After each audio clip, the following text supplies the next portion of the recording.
नमस्कार और आपका स्वागत है केस स्टडी लेखन के ट्रेनिंग सेशन में। मैं साझा लना हूं और मैं आज केस स्टडी सेशन पर बात करूंगी।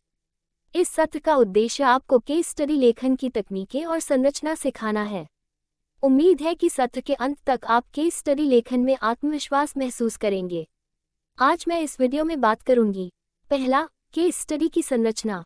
दूसरा, डेटा संग्रहण कलेक्शन। तीसरा, डेटा विश्लेषण और एक सैंपल केस स्टडी। आइए शुरू करते हैं। केस स्टडी होती क्या है? केस स्टडी लिखना एक ऐसी तकनीक है जिसका उपयोग वास्तविक जीवन की समस्याओं का विश्लेषण और साथ ही उसका समाधान प्रस्तुत करने के लिए किया जाता है।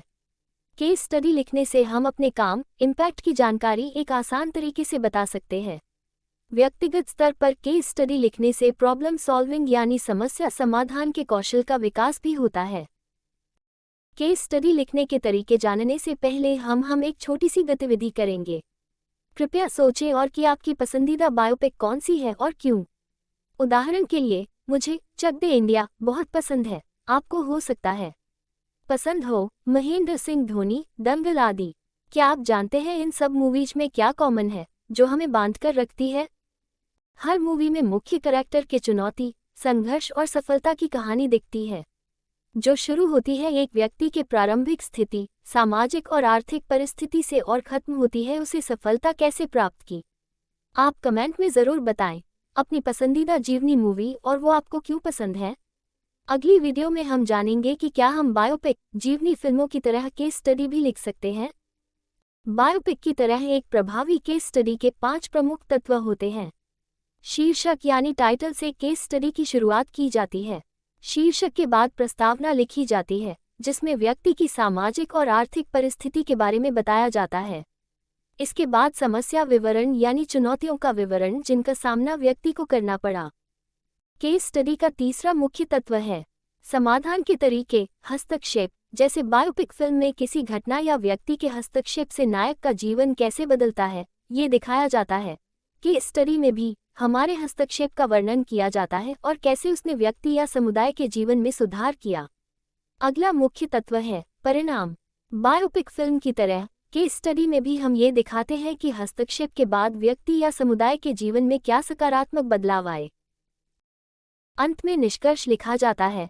जैसे बायोपिक फिल्म का अंत एक संदेश के साथ होता है, ठीक वैसे ही केस स्टडी का निष्कर्ष भी एक मजबूत संदेश देता है कि कैसे हस्तक्षेप ने जीवन में बदलाव लाया और इससे सीखे गए सबक। इस वीडियो में हमने जाना केस स्टडी के मुख्य तत्व, जिसमें शामिल है पहला शीर्षक, दूसरा प्रस्तावना, तीसरा चुनौती, चौथा समाधान के तरीके, पांचवा परिणाम, छठा निष्कर्ष। अब जानते हैं केस स्टडी लिखने में डाटा कलेक्शन की महत्वता को। डाटा केस स्टडी के हर चरण में जरूरी है, जैसे व्यक्ति की सामाजिक और आर्थिक परिस्थिति, हस्तक्षेप से होने वाले लाभ आदि। डाटा कलेक्शन केस स्टडी लिखते हुए हमें कुछ बातों का ध्यान रखना चाहिए। एक, जिस व्यक्ति के ऊपर में हम लिख रहे हैं उससे कंसेंट यानी अनुमति लेना। अनुमति के बिना व्यक्ति की पर्सनल निजी जानकारी न दें। 2, केस स्टडी सकारात्मक और नकारात्मक दोनों परिणामों के ऊपर लिखी जा सकती है। 3, आप अपने अनुभव के ऊपर भी केस स्टडी लिख सकते हैं। इसे एक संक्षिप्त उदाहरण से समझते हैं। शिक्षा फाउंडेशन एक गैर लाभकारी संस्था है जो शहरी क्षेत्र में बुनियादी साक्षरता और गणना के क्षेत्र में काम करती है। शीर्षक, शहरी क्षेत्रों में बुनियादी साक्षरता और गणना को सुधारने के प्रयास। प्रस्तावना, इस केस स्टडी में हम शिक्षा फाउंडेशन के प्रयासों का विश्लेषण करेंगे। हम 20 स्कूलों के साथ काम करते हैं। इस स्कूल के पढ़ने वाले बच्चों के माता पिता ज्यादा पढ़े लिखे नहीं हैं। समस्या विवरण, शहरी क्षेत्रों में बच्चों की साक्षरता और गणना की दर बहुत कम है। समाधान के तरीके, शिक्षा फाउंडेशन ने कम्युनिटी सेंटर खोले, शिक्षकों को ट्रेनिंग दिया और शिक्षण सामग्री प्रदान करना। निष्कर्ष, इन प्रयासों के परिणामस्वरूप बच्चों की साक्षरता और गणना में 40% की वृद्धि हुई है। एक केस स्टडी का सैंपल कमेंट बॉक्स में दिया गया है, आप वहां से भी उसे डाउनलोड कर सकते हैं। इस पूरे सत्र में हमने जाना 1, केस स्टडी क्या है, 2, केस स्टडी की संरचना, 3, केस स्टडी लिखते हुए क्या जरूरी है, 4, केस स्टडी का उदाहरण। इस सत्र में भाग लेने के लिए आप सभी का धन्यवाद। उम्मीद है कि आप केस स्टडी लेखन की प्रक्रिया को अच्छी तरह समझ गए होंगे।